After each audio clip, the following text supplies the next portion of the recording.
Já estamos ao vivo para esse bate-papo lindo com duas mulheres de teatro para começar a semana. Primeiro a atriz Ana Carbati e depois a Cida Moreira, atriz e cantora. Minha convidada já chegou, www.fundomarlenecolé.com.br. Deixa eu já fixar aqui o Fundo Marlene Colé. Já é convidada aqui no bate-papo, a gente conversando muito. Tem uma biografia linda! Olá! Uau! Olá! Oi, querida, bem-vinda, tudo bem? Tudo ótimo, muito obrigada pelo convite. Eu Estou quem contente. agradeço de começar a semana linda assim contigo. Eu amei tudo, principalmente esse óculos. Ah! Bem-vinda! O Instagram está convidando o pessoal aí, já já eles chegam. Mas eu quero, olha, Danilo Manhani está chegando por aqui, Itz Cordeiro. E vai ser muito Olá! lindo passar esse domingo contigo. Como que estão as coisas aí? Você já voltou a gravar? Não, na verdade, em Salve-se Quem Puder, eu faço só uma participação, né? Eu não sou do elenco da novela, mas ouvi um passarinho me contar que a Consuleza vai voltar logo, logo. Daqui a pouco ela tá Que aí. bom, Consuleza tomara, né? Adriana Arellano, eu adorei esse nome em espanhol, é muito bom. Bom, aliás, a sua parceria na televisão com o Daniel Ortiz, que tem também fortes ligações aqui com Ribeirão Preto, a minha terra, ela tem acontecido já em alguns trabalhos seguidos, né, Ana? Isso, eu tive a honra de fazer a primeira novela dele, a primeira novela que ele assinou, e ali a gente se conheceu e foi um amor mútuo incrível, assim. Eu gosto muito do modo como o Daniel escreve. Ele é uma pessoa extremamente carinhosa, envolvida com o trabalho. Ele tem uma seriedade que é incrível. Ele geralmente, quando está escrevendo, se esconde, vai para uma cidade onde ele não conhece ninguém para não ser perturbado, desliga todas as redes sociais. É, e, e aí ele me chamou para fazer, ele mesmo me chamou. E agora, nessa, que é a terceira novela dele na Rede Globo, ele me chamou para fazer uma participação amorosa, né? Fazendo a Consuleza, que é um personagem fofo e assim, diferente das outras coisas que eu tinha feito nas novelas dele também, né? Então, é uma parceria bem legal e eu fico muito feliz, assim. Eu disse para ele, agora eu não desgrudo mais, a culpa é sua. Olha só, quando a gente vai namorar a tua biografia, o ano que vem ali, em primeiro, é 88 e é a CAL, né? O Centro de Artes Laranjeiras. Ali foi o início mesmo ou teve alguma coisa antes de 88 e antes da CAL? Não, teve. Eu comecei a fazer teatro com 13 anos, na verdade. Eu estava. E olha só, eu comecei na Associação Cristã de Moços, a ACM. Que Eles legal. faziam. Eu era sócia de lá para atividades desportivas e eles faziam uns cursos extras, né? Assim, de dança, de teatro. E aí pintou esse curso de teatro. E um grande amigo meu, que todos vocês devem conhecer, porque ele é um grande ator aqui do Rio de Janeiro, Cláudio Mendes, Sim. começou a fazer, falou, vamos embora fazer juntos esse curso. Nós dois éramos duas crianças. Eu tinha 13, ele tinha 14 ou 15, uma coisa assim. E aí eu falei, vamos, mas foi numa de me divertir. E aí era, na verdade, um curso de mímica. Um grande mímico aqui do Rio de Janeiro, Josué Soares, que hoje é diretor de teatro e faz uma porção de coisas. E dali a gente não parou mais. A gente continuou fazendo uma porção de coisas, cursos juntos. Eu fui trabalhar com. Nós fomos fazer um outro curso de teatro com Manhas e Manias, que era um grupo que tinha à frente o Cláudio Baltar, que é um cara que tinha uma pegada de teatro circense, e o Márcio Trigo, que anos depois virou diretor da Globo também. E eu não parei mais. E aí a Cal foi, na verdade, o momento em que eu virei para a família e saí do armário. O Cláudio, eu lembro do Cláudio Mendes, ele fez o musical do Tadeu Aguiar, né? Junto Foi. com o Mohamed, Isso. Rafu, onde eles todos eram uns garotos que dançavam e E é tal. Ele é um cara que incrível. transita muito bem pela comédia, pelo drama. É um puta ator, se a gente pode assim falar esse horário, né? Nossa, é um ator e eu assim tenho a honra de ser amiga e irmã do Cláudio por isso, que a gente começou junto mesmos, assim, mesmo. A gente decidiu enveredar por isso e nós temos os amigos dessa época, né, lá da ACM, que até hoje acompanham o nosso trabalho. É uma coisa muito linda a história de amizade e trabalho que eu escrevi com o Claudinho. E a gente começou juntos em 1983, uma coisa assim, e a gente só foi, na verdade, se encontrar no palco, se encontrar mesmo no palco de novo, 14 anos depois, fazendo um espetáculo musical juntos aqui no Rio, que se chamava A Capital Federal, do Arthur Azevedo, com direção do André Paz Leme, que foi um puta sucesso, assim, foi um Que foi espetáculo. um diretor também com que você repetiu parcerias, né? Várias, várias. O André é outro amigo também. São essas amizades que o teatro me deu e que são umas alegrias na minha vida. O André também fez parte. O André foi uma das pessoas, outro artista que seguiu carreira e eu conheci bem no comecinho. A gente fazia teatro, sabe aonde? Na igreja. Maravilha.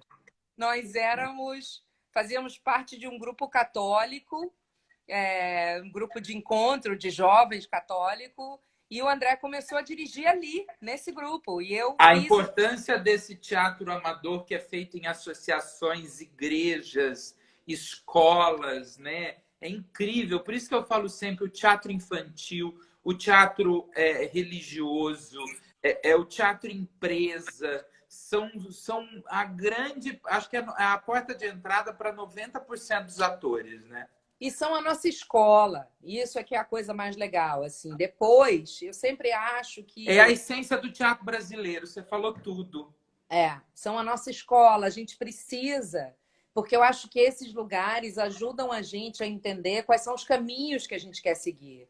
E para mim não foi diferente. Eu comecei na ACM, eu fui para a igreja, para o grupo da igreja, e aí, como eu falei, 3 anos depois, né, eu tinha 16 anos, quando eu saí do armário e falei para a família: é isso que eu quero fazer, eu quero ser atriz. Eu descobri durante 3 anos, brincando de fazer isso, que é isso que eu quero ser. E aí sim eu entrei para a Cal, para a escola profissional, uma adolescente na Cal. Foi uma coisa incrível. Os meus colegas de turma eram nada menos do que Elisa Lucinda, Márcia do Vale, Estela Stephanie, que é uma grande, assim, o Estela Stephanie e João Pontes, que são os grandes divulgadores e promotores culturais aqui do Rio de Janeiro.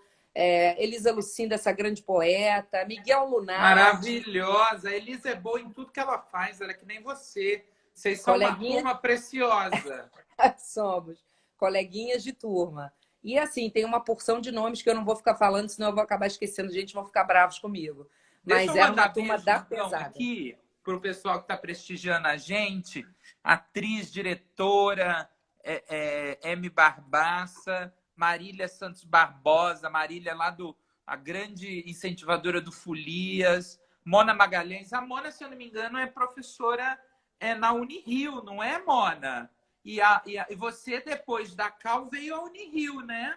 O Sim. pessoal do fã-clube da Maria Padilha está aqui, Isabel Ribeiro, Márcia Silva Ah, que legal. Bertelli, Paty Pinheiro, Maurício Roma, todo mundo prestigiando a gente. Depois da Cal, veio a Unirio. Veio a Unirio. E eu conheci a Mona. A Mona é minha contemporânea da Unirio, mas a Que gente legal. depois a gente depois veio trabalhar juntas. Ela faz um trabalho insuperável insuperável de visagismo.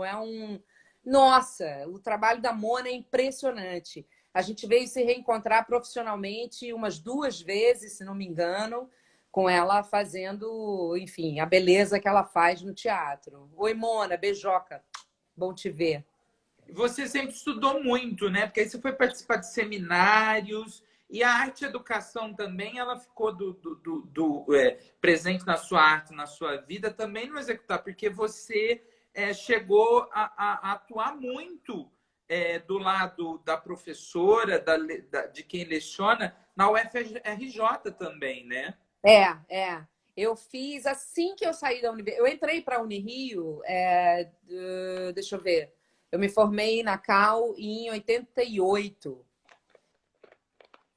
E aí eu tinha 18 anos de idade. Aí eu fui para o mercado, né? Fui descobrir o que o mercado tinha para me oferecer, o que eu podia fazer. Fiz parte de algumas companhias de teatro, algumas fundadas por mim e amigos, outras eu fui participar, porque eu também acredito muito nisso.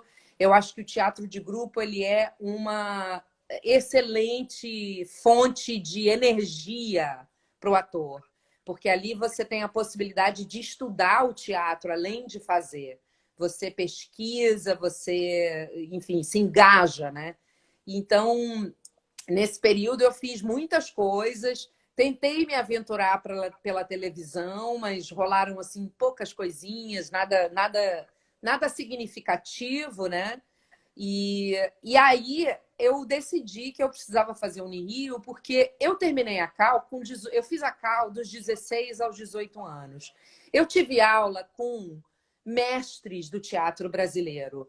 Eu fui aluna de Beth Rabete, de Ian Michaus, que a gente está falando de grandes críticos do teatro brasileiro. Antônio Mercado, a gente está falando de gente que escreveu história na história do nosso teatro. Mas eu era muito novinha. A minha capacidade de assimilação de toda aquela informação e tudo aquilo era pequena, porque ao mesmo Dá tempo vontade também. de ter de novo, né? Voltar no passado e aproveitar eles o tanto que você poderia Exatamente, hoje, né? Com a cabeça que você tem exatamente. hoje. E eu fazia a Cal junto com o segundo grau, porque essa era uma ordem da escola. Eu jamais receberia meu registro se eu não tivesse concluído o segundo grau, né? O ensino médio hoje, né? Na minha época era o segundo grau, hoje a gente chama de ensino médio. E aí eu falei, quando eu fiz 21 anos, eu falei, eu acho que agora eu preciso voltar para a escola para eu realmente aprender aprender as coisas com que eu tive contato. Por isso que eu fui para o Unirio. E aí o Unirio foi um paraíso, porque realmente todo aquele conhecimento que eu tinha encaixotado aqui dentro, eu comecei a fazer uso dele de verdade, né? E aí foi lindo, foi incrível, assim. Eu tenho muito privilégio de ter tido essas duas oportunidades na vida. E isso também desenvolveu em mim esse prazer de estudar, de ler. Eu sempre sinto como atriz que tem horas que eu preciso voltar para os livros, voltar para a teoria, para me reembasar. Isso é muito delicioso, é muito importante para o meu trabalho.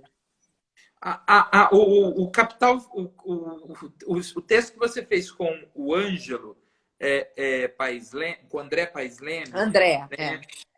O Capital Federal, ele foi o espetáculo que te apresenta, assim, de certa forma, num teatro adulto para a crítica, o público. É o primeiro, é o que você entende como o teu primeiro espetáculo profissional, ou não? Tem algum outro que deve ser mencionado na sua biografia e que tem importância também?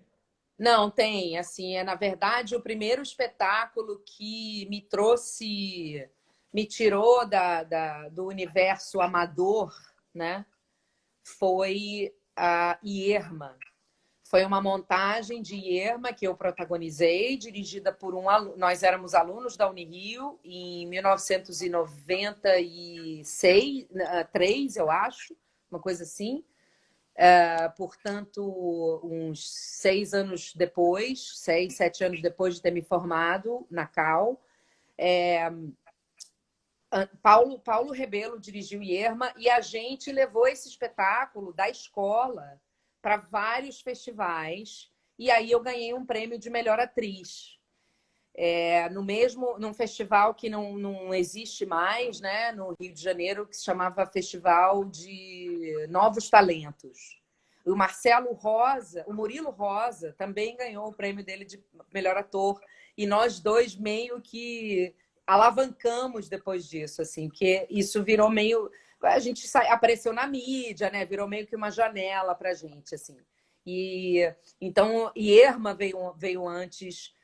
Capital foi muito importante para mim, porque na Capital eu recebi a indicação de melhor atriz para o prêmio Mambembe, que era um prêmio também que não existe mais, que tinha no Brasil, e foi super importante, mas a Irma realmente foi o espetáculo mais marcante da minha carreira nesse sentido. E realmente, depois disso, eu comecei a ser chamada para fazer vários testes, e, enfim, abriu muitas portas, Irma. É um personagem que eu tenho um carinho imenso e eu sou louca para voltar a fazer ele. Eu estou envelhecendo, né? Porque é um personagem mais jovem, mas eu tenho muita vontade Tá de fazer de igualzinha. novo. Entrou num pote de mel dos deuses, como diz Gabriel Vilela. Ai, Deus te abençoe. Ai, Daniel Pereira tá entrando aqui, mas a gente pula essa parte do Daniel porque ele fala que ele vem só por obrigação, só para ver vocês aqui prestigiar e não prestigiar a mim, só vocês. Mas prestigiando a Ana tá maravilhoso. Tá maravilhoso, não tem problema. Olha só, tem um outro espetáculo que você fez no Centro Cultural do Banco do Brasil, que você percorreu os centros culturais Rio de Janeiro, BH, Distrito Federal, com também direção do André Paes Leme.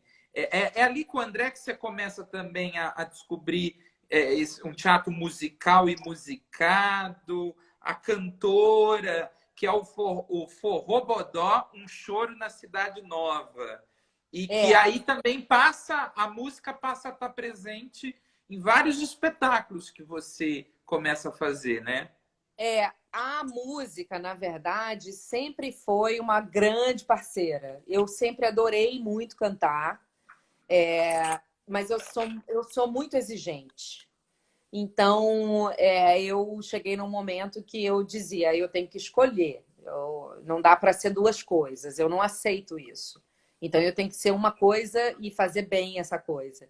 Mas a música sempre esteve muito presente na minha vida. Eu menciono de novo Claudinho Mendes, porque quando a gente era jovenzinho lá na CM, a gente fazia muito. Quando terminava as atividades, a piscina, o basquete e tal, a gente sentava na portaria da ACM, que fica no bairro da Lapa, aqui no Rio de Janeiro, e a gente ficava ali cantando, eu e ele. A gente fazia duetos, vários duetos. E juntava uma galera para assistir a gente, era divertidíssimo. E eu sempre gostei muito de cantar. E os amigos diziam, quando a gente viajava, diziam, canta aí uma música, Ana, para a gente distrair na viagem. Eu sempre gostei muito. Mas eu nunca levei a sério. Para mim sempre foi uma coisa... Eu cantava muito no espelho quando era criança. Isso é o único traço. Eu não sou dessas atrizes que podem dizer eu sabia que eu ia ser artista. Não, eu não sabia, não tinha nenhuma ideia. Mas isso era uma coisa que eu fazia. Eu pegava a escova, botava o vinil na vitrola, porque eu sou da época do vinil, e ficava no espelho, cantando igual uma louca, louca. E som altíssimo, minha mãe ficava enlouquecida. Eu adorava fazer isso. Mas foi o Forró Bodó, em 1995, que me trouxe para a carreira de musicais e para a carreira de comédia. Porque até então eu só era chamada para fazer dramas, e muitos dramas. Eu fazia muitos dramas, muitas peças pesadas. Mesmo sendo tão solar, né? Personagens densas. Uma coisa... É engraçado, né? Mas, assim, a gente vai trilhando um caminho que a gente nem sabe muito bem por quê, mas vai trilhando, né? E o Forró Bodó, o André apostou. E tem uma história ótima desse espetáculo que eu gosto de contar, porque quando o André me chamou para fazer esse espetáculo, As produtoras, que são duas amadas amigas até hoje, Andréa Alves, que é a dirigente da Sarau, Agência de Cultura aqui no Rio de Janeiro, e a Ana Luísa, já conheci o André há muito tempo, e aí o André reuniu o elenco, e eu estava sendo chamada para fazer uma personagem que era extremamente fogosa, extrovertida, que cantava, rebolava, mexia com todo mundo e não sei o quê. E aí a gente, na primeira leitura, elas olharam para mim, André me contou isso depois, que elas chegaram para o André e perguntaram, mas André, você acha realmente que a Ana vai conseguir fazer essa personagem? Ela vai conseguir fazer a Zeferina? Porque ela é tão calada, ela é tão quieta, ela é muito séria. E ele falou, gente, eu vou ter que pedir para vocês arriscarem, jogarem no escuro, mas ela vai fazer. E até hoje a gente se encontra e ri dessa história, porque eu fiz super bem, foi divertido, todo mundo ria, e eu acabei descobrindo essa veia cômica em mim, que eu não tinha muito domínio disso, não. Foi muito legal. Então, abriu, sim, essa possibilidade para fazer musicais e fazer comédia, fazer coisas mais leves, né? Menos densas, menos trágicas. Sim. Aí vem dois trabalhos biográficos, de certa forma, né? E a parceria com o Gustavo, né? Que é o Clara Nunes, Brasil Mestiço, e logo depois o Otelo da Mangueira. Primeiro você faz com o Gustavo Gasparani e depois com o Daniel Herz. E depois o Tim Maia com o João Fonseca. Uhum. Eu gostaria, na verdade, de fazer mais musicais. Mas aí é uma questão também assim, a gente tem que ir tentando, né, seguir os caminhos e a gente pega o que está na trilha, né? Mas eu fiz musicais muito legais, assim, que foram um sucesso. O Tim Maia foi um prazer fazer. Eu só fiz o Tim Maia a primeiríssima e única, assim, só a primeira temporada deles. Eles seguiram carreira por uns, o quê? 10 anos? Não, 10 anos não, mas muito tempo, né? Eles ficaram em cartaz uns 5 anos, uma coisa assim. Muitos anos. Mas eu só fiz a primeira temporada porque logo em seguida eu fui fazer um espetáculo. Fui fazer um outro espetáculo, era um outro musical e fiquei envolvida com aquilo, já tinha me comprometido e acabei saindo para fazer esse outro. Mas tive a oportunidade de trabalhar com o João, que é um diretor delicioso, extremamente carinhoso. Fez aniversário essa semana. Nossa, um querido, um beijo, João. Você é incrível. É um cara também, enfim. Nossa, eu quando consigo olho para trás na minha carreira, eu tive oportunidades incríveis assim de conhecer gente incrível no teatro brasileiro e na TV também, no cinema. Nossa, é muita gente boa. Mas eu fiz com o Gustavo, foi incrível assim. Eu fiz o Clara Nunes, de produção da Lúdico, que o Gustavo dirigiu, que foi um espetáculo que fez um mega sucesso. A gente ficou bastante tempo em cartaz com ele também. Fizemos várias temporadas. Era um espetáculo lindo. Eu chorava todas as noites. Todas as noites eu chorava naquele espetáculo. Todas as noites. E meu personagem era cômico. Eu não chorava em cena, não. Eu chorava fora de cena. Porque era extremamente emocionante. E a história da Clara... Nossa, que honra! Que honra contar a história dessa mulher. E depois ele fez essa adaptação brilhante. Foi uma adaptação brilhante do Otelo de Shakespeare, que ele levou tudo para a favela da Mangueira e fez de um jeito lindo, lindo, lindo, lindo. Mas eu também só fiz uma temporada, porque nessa época do Otelo eu não morava no Brasil, eu morava na Califórnia.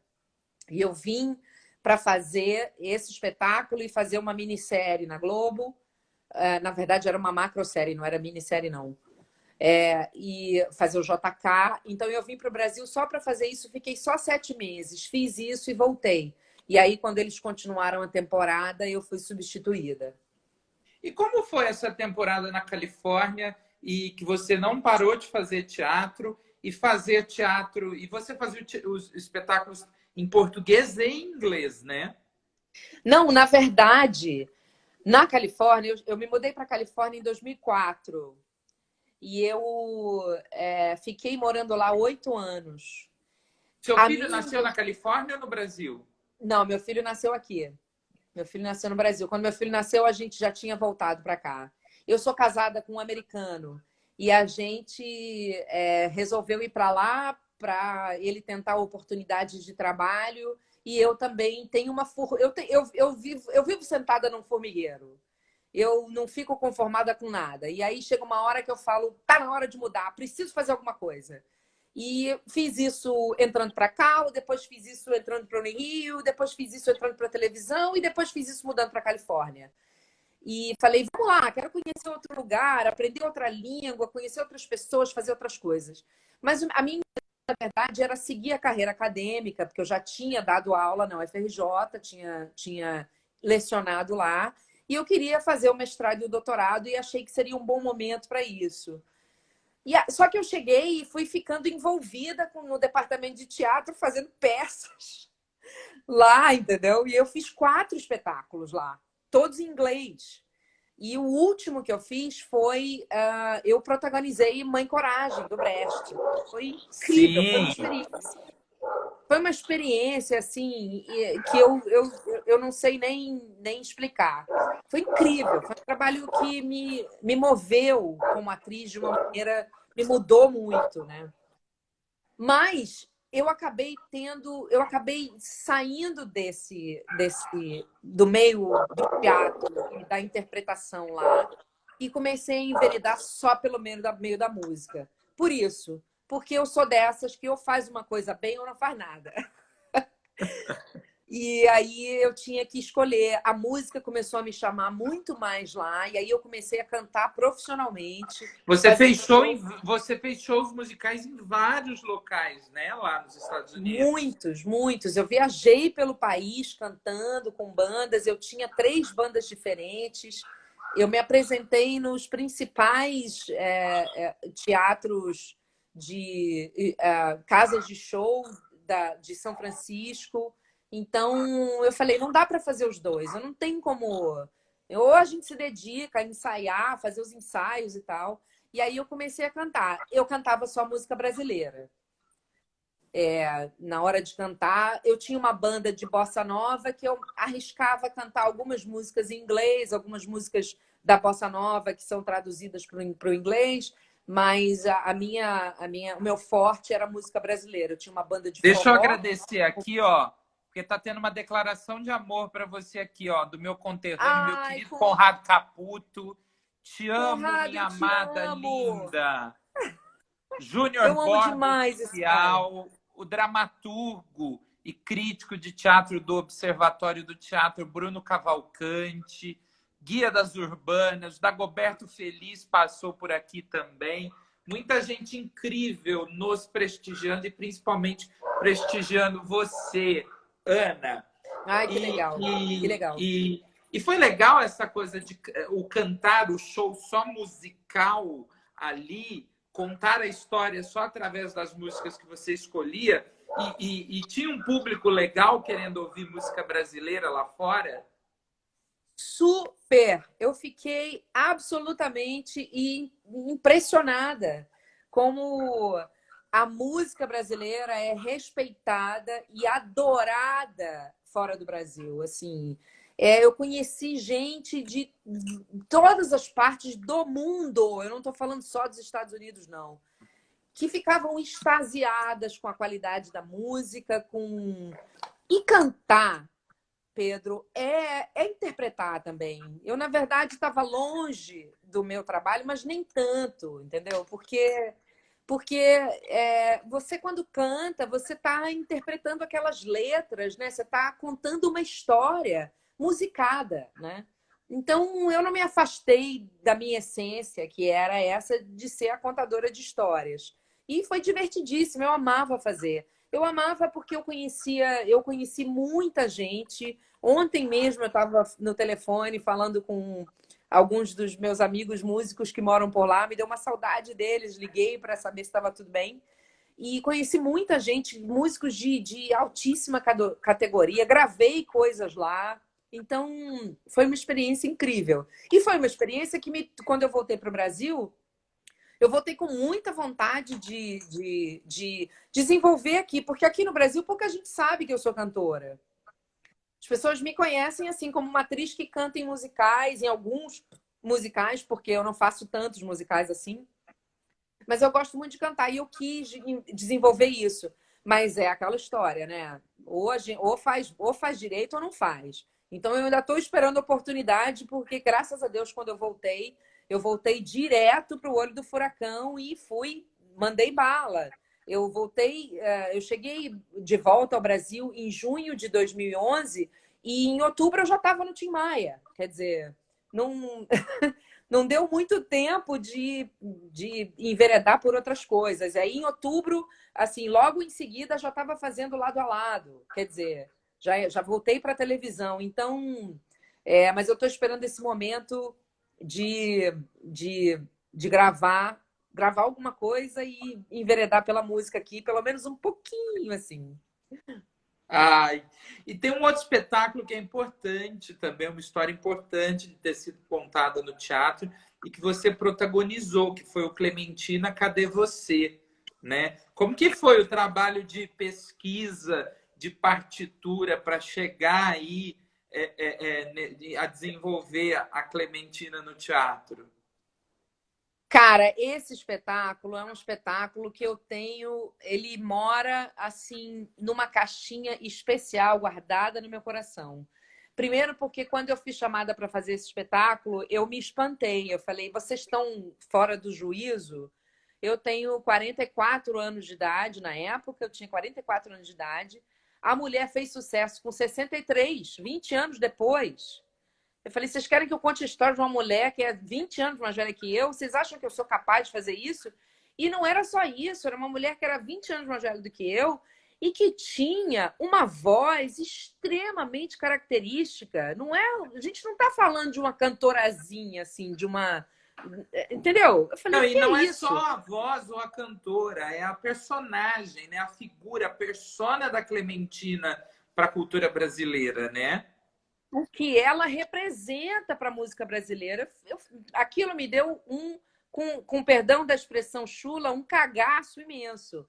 Mas aí, outro privilégio, outra sorte que eu tenho, que eu não sei o que é, uma estrela incrível que eu tenho, que quem é que ia dirigir? Duda Maia. Duda Maia é uma diretora que é, é uma diretora especialíssima. Ela é uma figura, enfim, do outro mundo. Ela tá aqui só para ajudar os seres que ainda estão em desenvolvimento, nós atores em desenvolvimento, porque ela já atravessou o portal.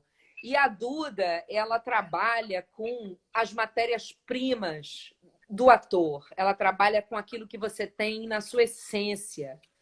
Portanto, isso transformou a Clementina de Jesus nesse personagem que está dentro de mim, que são as minhas avós, as pretas velhas que eu já conheci ao longo da minha vida, a minha ancestralidade.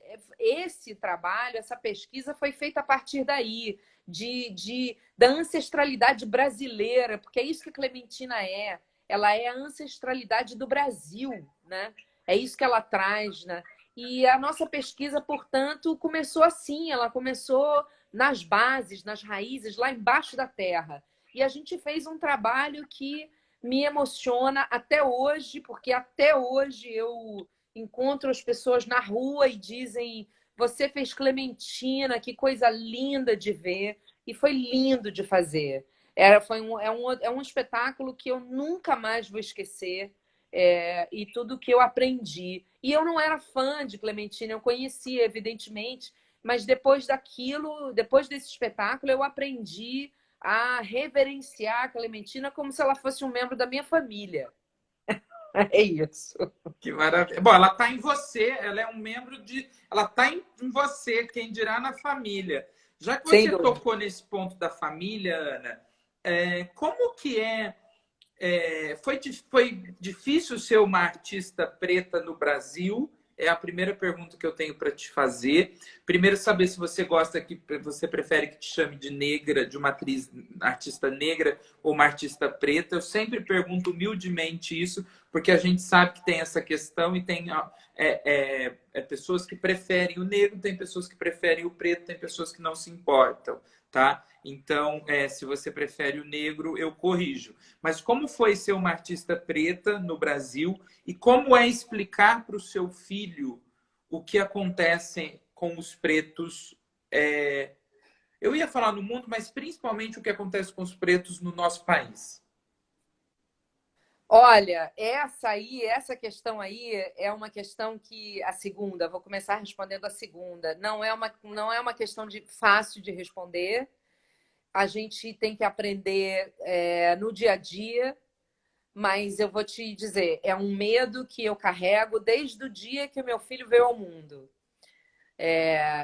O medo de explicar para ele, como explicar que é diferente, filho é diferente, filho tem outro. A gente tem que encontrar outras formas, porque vai ser diferente para você.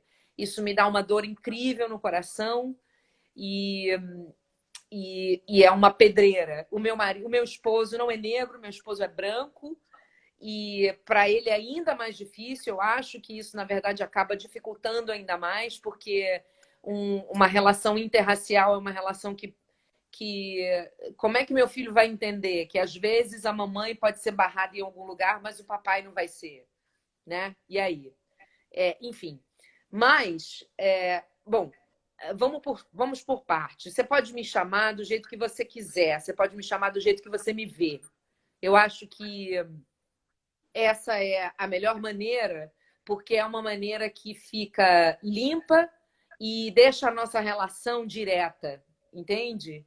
Porque eu acho que o maior problema que a gente tem, o maior problema do racismo que a gente tem, é essa incapacidade do brasileiro de lidar com isso de uma maneira direta, né? Então, quando você é capaz de olhar para mim de uma maneira direta e me enxergar diretamente do modo como você me vê, a partir daí a gente vai conseguir estabelecer uma relação. E essa relação vai poder ser positiva, saudável, ou vai ser negativa, né? E muito ruim. Vai depender de como é que você me vê, né? Eu acho que isso é importante porque eu tenho clareza de quem eu sou. E eu tenho clareza do que eu represento. Eu passei a minha vida toda entendendo isso, me entendendo e me colocando dentro dessa sociedade. E isso, o meu papel nessa sociedade é claro para mim. Quem precisa ter o meu papel claro agora são as pessoas que me veem, né? Então, você me chama de negra, de preta, como você se sente confortável, porque só assim a gente pode estabelecer uma relação honesta, que é isso que a gente precisa. Eu acho que tendo essa conversa com você e tendo que estabelecer isso, né? Assim, só o fato da gente começar a conversar sobre isso e já existir essa tensão, né? De como é que eu te chamo, como é que você gosta de ser chamada, só isso já é um exemplo de como é difícil ser um artista negro nesse país, né? Porque nós somos a nossa pele, nós não somos necessariamente o que nós somos, né? Nós somos a cor da nossa pele. E isso é uma infelicidade, eu acho. Porque embaixo da sua pele tem um cara engajado, um cara interessado em cultura, interessado em política, interessado em notícia, um cara interessado em movimento, né? E as pessoas procuram conhecer você a partir disso, a partir dos seus interesses. E para mim é diferente, né? Porque embaixo da minha pele tem isso, tem uma artista, uma pessoa que quer comungar com o mundo, as coisas que eu aprendo, que eu vejo. Mas o que você vê primeiro? Você vê essa pele moreninha, escurinha, pretinha, chamem como quiser, entendeu? A única coisa que eu não gosto que me chamem é de morena, porque eu não sou morena. Moreno era meu Eu pai. imagino, eu imagino. Ele era moreno. Meu pai era um cara de pele branca e cabelo preto. Ele era moreno. Lá nos Estados Unidos, ele é reconhecido como uma pessoa miscigenada. Aqui no Brasil, ele seria branco, mas lá ele é um cara miscigenado. Eu não sou morena, eu sou pretinha, negrinha, escurinha, mulatinha, pode chamar do que quiser. Mas Eu acho que o que precisa, o fato é, como chamar não é o problema. Na verdade, a questão é o respeito, né? Você sabe quando há respeito e quando não há, né? A gente sempre sabe, Pedro. E aí é uma coisa curiosa, porque quando a gente vai conversar com outras pessoas, eu me lembro de uma situação, vou dar um exemplo para ficar claro o que eu quero dizer. Eu estava num restaurante com umas amigas, e amigas brancas, né? E aí eu reclamei com elas, falei, engraçado, até vocês chegarem, ele não me deu muita atenção. Parece que ele estava precisando da presença de vocês para entender que eu faço parte desse círculo aqui. Eu não estava, porque eu não ando com o meu cartão de crédito e a quantidade de dinheiro que tem na minha conta exposta por aí. Deve ser por isso. Eu fiz uma piada desse tipo. E aí, uma dessas amigas disse para mim, será? Eu não tive essa impressão. Eu falei, claro que você não teve essa impressão. Claro que você não teve essa impressão. Você nunca teria essa impressão. Ela dizia, mas será que não é coisa da sua cabeça? E eu disse, claro que é coisa da minha cabeça. Só pode ser da minha cabeça, não pode ser Porque da o lugar sua, de Pedro. fala é só seu, né? E porque eu já vivi isso o suficiente para saber e fazer a distinção. E às vezes eu posso estar reclamando, é possível isso. Às vezes eu estou reclamando sem justificativa, mas a minha história carrega tanto isso que às vezes eu não consigo separar o joio do trigo. E isso é normal. E isso tem que ser aceito, entendeu? Eu disse para essa minha amiga, você nunca pode me perguntar isso. Porque é claro que pode ser tudo isso. E tudo isso não deslegitimiza o fato de eu estar me sentindo assim. Isso é que é importante. O que eu sinto não deixa de ser legítimo se ele é real ou não é. Porque o senso de realidade, do que é real e o que não é, a gente já não tem há muito tempo. E ainda Porque mais se tratando de uma marca histórica, de um sofrimento de gerações, né? E quando o brasileiro, de uma maneira geral, brancos e pretos entenderem isso, a gente vai começar a andar sobre essa terra com um pouco mais de leveza. Mas precisa entender isso. Eu te agradeço muito por falar sobre isso, porque eu acho que toda e qualquer oportunidade é como nós estamos fazendo sobre teatro. Vamos falar sobre teatro? Então, eu acho que toda e qualquer oportunidade é importante a gente falar sobre isso. Porque mesmo com todos os reforços possíveis, a gente ainda vive essa história no país historicamente, vocês sofrem isso, e você, como mulher e preta, sofre mais ainda, entendeu? E a mulher preta periférica sofre mais ainda que você, entendeu? A mulher preta periférica que não é artista, não é conhecida, não é famosa, mais ainda, eu acho que é sempre uma oportunidade para reforçar isso, e eu te agradeço muito. E eu te agradeço muito por trazer esse assunto, porque o silêncio é a pior arma que a gente tem contra esses problemas. Olha só, Ana.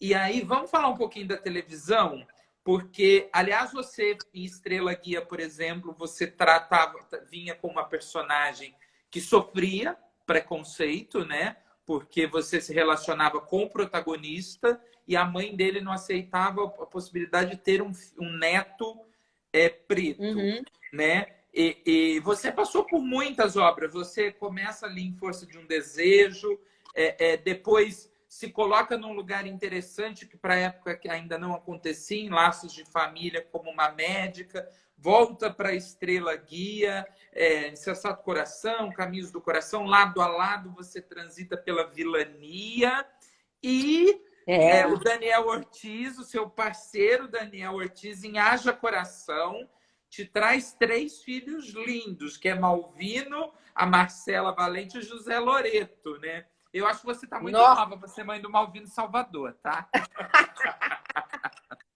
Mas convenci, não convenci? Maravilhosa. Uma Então, tá. matriarca, eu acho que a peça do Brecht te preparou para ser essa matriarca na teledramaturgia. A televisão me brindou com umas coisas assim muito legais, outras menos, porque eu acho que toda profissão tem isso. A gente faz umas coisas que são ótimas, que a gente se orgulha, e a gente faz outras que a gente fala, ok, podia ter vivido sem essa.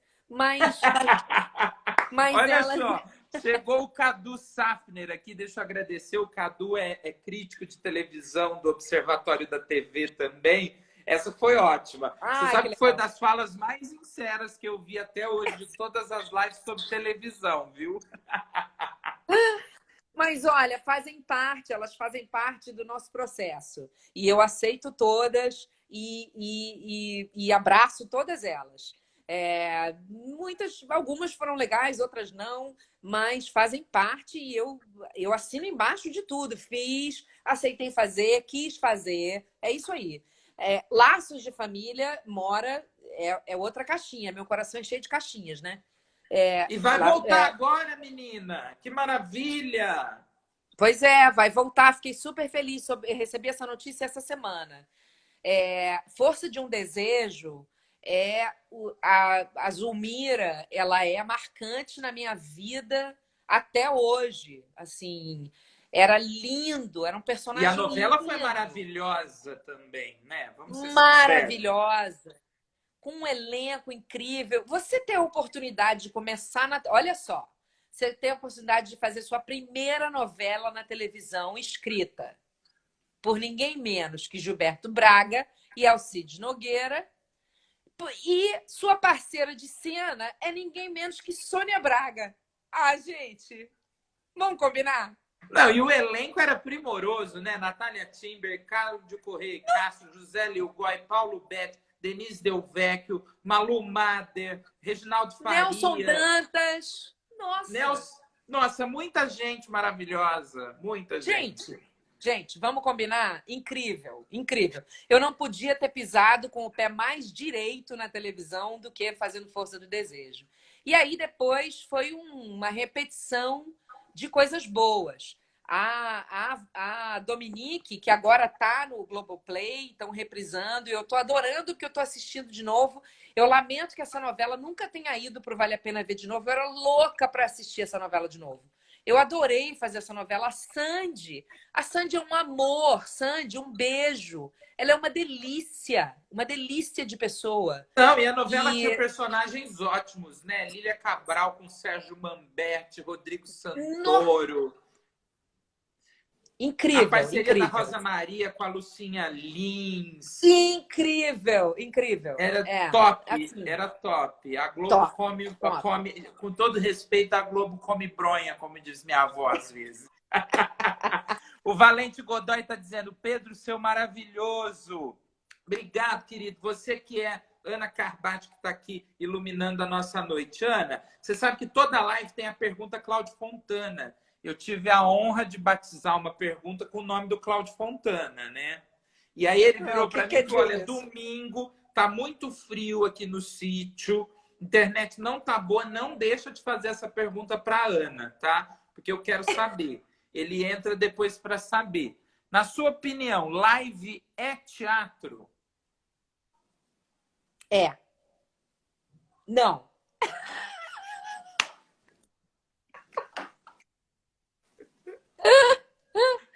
Olha, live é o seguinte, a gente aprendeu ao longo de todos esses anos, vamos voltar lá na Grécia. Se os gregos assistissem o que a gente fez há 2 anos atrás aqui no Brasil, eles iam enlouquecer dizendo isso não é teatro, não foi isso que a gente inventou, seus loucos. Então, é teatro e não é. É uma nova linguagem, é uma nova forma. E eu acho que a beleza disso é que a gente é capaz de se adaptar. O ser humano mostra mais uma vez que é o animal mais adaptável dessa face dessa terra. E com rapidez, porque a gente está falando de 5 meses.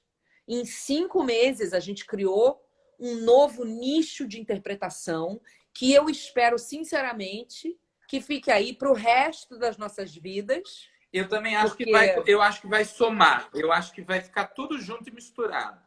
Você compra teu ingresso presencial, que não substitui, mas eu tô lá no Oiapoque ou no Chuí e quero assistir a Ana também no Rio, no eixo Rio-São Paulo. Então eu compro meu ingressinho online e vejo. O dia que eu estiver por São Paulo, pelo Rio, ou que o espetáculo dela vier para a minha cidade, eu assisto presencial também. Olha que maravilha isso! Isso é maravilhoso. Aí vai dizer, não é teatro? Não é no sentido literário da palavra, né? Porque teatro é uma coisa que demanda a participação das pessoas, demanda a presença e a energia do público.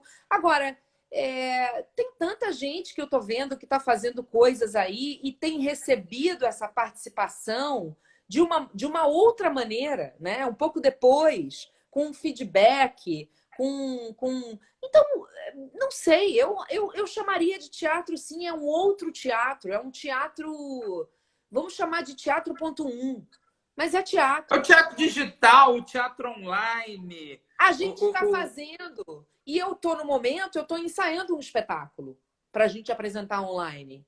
E a gente tem as mesmas preocupações que a gente tem quando está montando uma peça ali no teatro. São idênticas, Pedro, idênticas. O público vai entender. Sofre do mesmo jeito que a gente sofre para fazer no teatro. Então vai dizer que não é teatro? É teatro e não é. Olha só, Valente Godoy, Dr. Rangel Scandiuzzi, linda live, Pedro. Obrigado, querido. Ana, obrigado, Valente Godoy. Ana, obrigado pela influência na cultura brasileira. Qual é o futuro da nossa cultura? E eu já engato para você, a gente tem 5 minutos, eu já engato para você. Qual a principal transformação que o teatro fez na sua vida? Engato as 2 perguntas. Opa. A principal transformação que o teatro fez na minha vida foi... ela continua acontecendo e ela vai acontecer até o fim dos meus dias. Eu sou uma pessoa melhor a cada dia por causa da minha profissão. Porque nela eu aprendo a amadurecer. Com os personagens me ensinam a amadurecer, o público me ensina a amadurecer, os colegas de trabalho me ensinam uma porção de coisas. Então, é uma transformação que não tem fim, não tem um ponto-chave e não tem um ponto final. Ela permanece na minha vida. E qual foi a outra pergunta mesmo que eu esqueci? Qual o futuro da nossa cultura? Ai, gente, essa aí eu tenho razão para ter esquecido. Que futuro a nossa cultura tem? Com um governo que não quer saber dela. Eles não querem saber da cultura. Eles acham que ela é menos importante, que ela não tem, que ela é secundária. E é uma estupidez, porque você vai olhar todos os países do mundo inteiro. A cultura é a primeira a receber suicídio. Suicídio, olha, é o ato falho. Não, essa foi o que a gente recebeu aqui. Lá fora é subsídio. Pois é. O suicídio é aqui. É a primeira. Todo mundo precisa. Tá todo mundo agora indo para as lives. Por que aquelas pessoas estão indo para as lives, Pedro? Porque elas precisam do contato com a magia, o artístico, o etéreo, o inominável, entendeu? Enfim. Mas eu não sei, o futuro da nossa cultura, o futuro do nosso país, no momento, é muito incerto. E a cultura está incluída nisso. É uma resposta que acho que só dá para a gente fazer em 2022. É uma resposta que a gente tem que fazer olhando para trás, né? Olha só, travou um pouquinho. Mas a gente chega lá. Eu não perco a esperança. Não perco. Chegamos lá. Chegamos lá. Voltamos. Olha só, eu tenho certeza, Ana, que se você descer aí o Tom Arruda, tá lindo com esse gorro, Pedro. Obrigado. Tá frio aqui.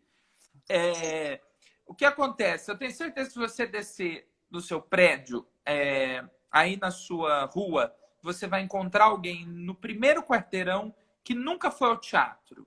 Se um homem ou uma mulher que nunca foi ao teatro perguntasse para você, Ana Carbati, por que eu devo ir ao teatro? O que você responderia? Isso vai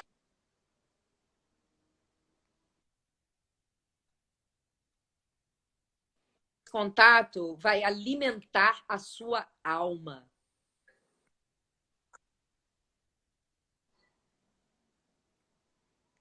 Ana, você está me ouvindo bem? Super. Nós tivemos um probleminha técnico e nós temos 2 minutos, senão a live vai cair. Eu vou fazer a pergunta de novo, porque nós não conseguimos ouvir, porque a gente teve um problema técnico. Se um homem ou uma mulher que nunca foi ao teatro perguntasse para você, Ana Carbati, por que eu devo ir ao teatro, o que você responderia? Porque essa experiência vai te mudar como pessoa, vai atingir a sua alma. Obrigado, meu amor, por você ter atingido a nossa alma aqui e por ter disponibilizado desse tempo para esse bate-papo. Muito gentil e muito generosa. Eu espero que você continue transformando vidas através do teatro, da televisão, do cinema e da música. Muito obrigado. Um beijo a todos, um beijo a você. Muito obrigada. Foi um prazer e foi divertidíssimo. Que ótimo! Logo, logo a gente se encontra, se Deus quiser, para poder bater esse papo pessoalmente, dar beijo e abraço e fazer festa e falar de coisa boa, tá bom? Tá bom. Beijo.